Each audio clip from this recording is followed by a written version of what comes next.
Today we're going to be talking about the minimum wage, but the one thing that I want you to understand is that the minimum wage was not always put into place to give people what you would call a living wage. There were a lot of other reasons why the minimum wage was weaponized to do certain things. Let me start from the top. In the United States, the first case of the minimum wage use was in Lawrence, Massachusetts in 1912. At that point in time, Massachusetts, the textile industry was huge. In that time in American history, child labor was something that was prevalent. The plants in Massachusetts where the textiles were very dangerous. Sometimes they used children to crawl into machines and fix machines. They had women and children working there. So, in 1912, the city of Lawrence passed the law for a minimum wage. Now, the purpose of that minimum wage could have been to provide a ceiling that you had to pay somebody in order for them to work for you. So you have a choice. You can either you're not going to hire a child and pay them top wages. It forces you to hire a male or an adult. Now, I'm not here talking about what's wrong with working children, making children work. But what I'm saying, it opened the door to raise the ceiling of what you would pay to hire somebody, which restricted people. The second case deals with eugenics.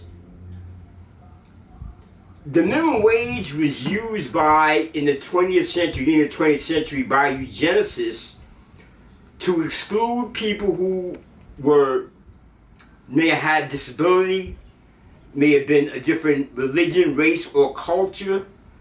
By putting the minimum wage in place, it gave the employer the opportunity to omit paying someone who may have not been of his culture or someone who has been disabled. They raised the bar.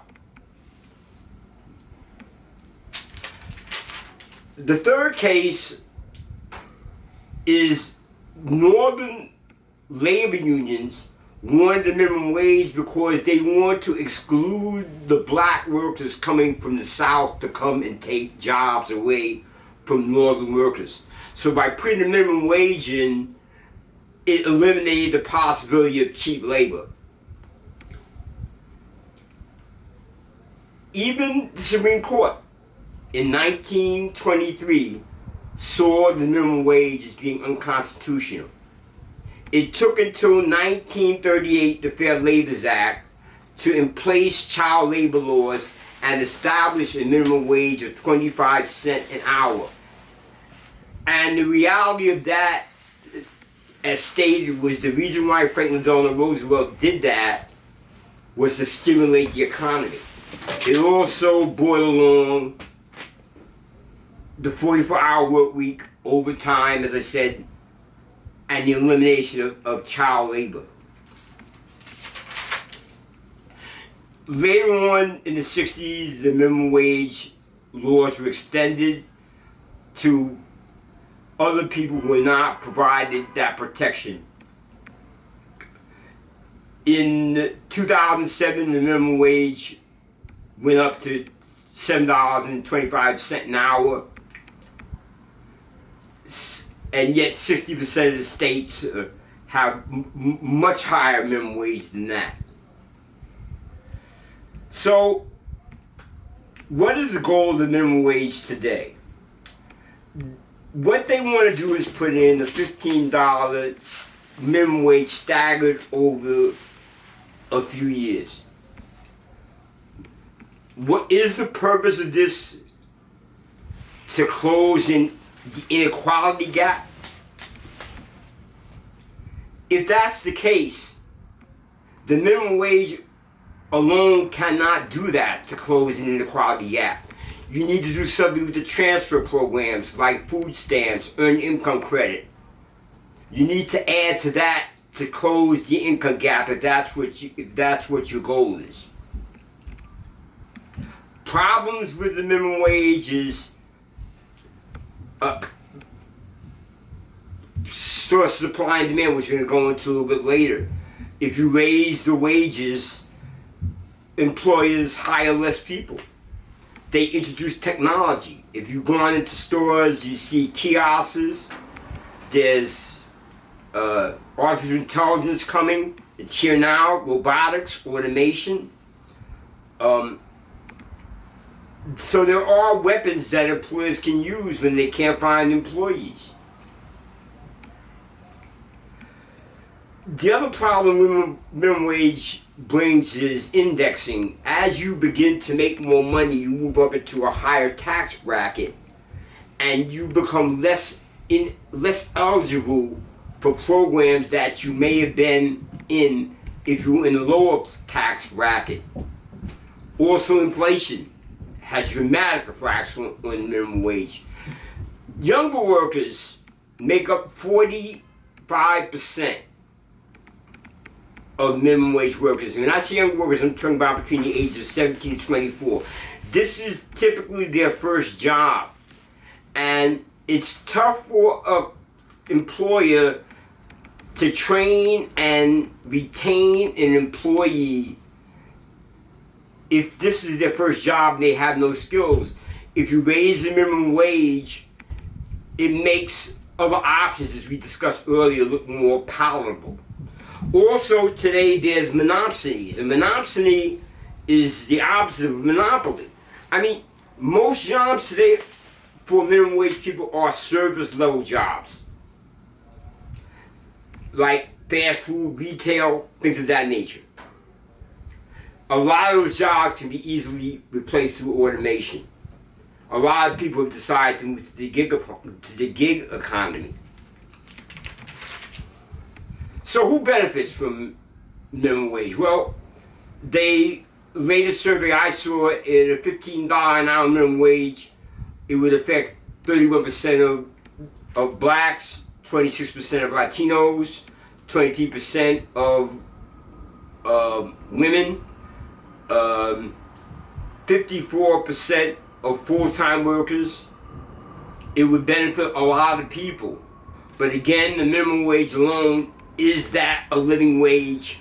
It needs more to it. Now, the other issue with minimum wage is free markets. I believe in free markets. I believe that in supply and demand. I think when you force things on people, you force them into other alternatives. We are competing in a global market. So if, for example, if you take the strike of the United Auto Workers Union, the net is if they get everything from the strike, the union members do, it's possible that the United States auto market is not as competitive in the world market. And simply with electric vehicles, you don't need that type of labor force. So that presents a real problem. I look at the minimum wage like this way: is if you have a carbon tax, people just reduce the use of the element that's going to make carbon. If you raise income taxes on the rich, despite what you may think, it brings in less money.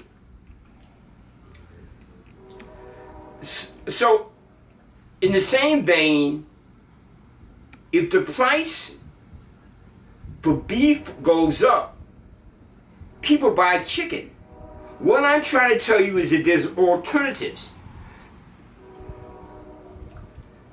It's regulation versus the free market. And it's not a living wage.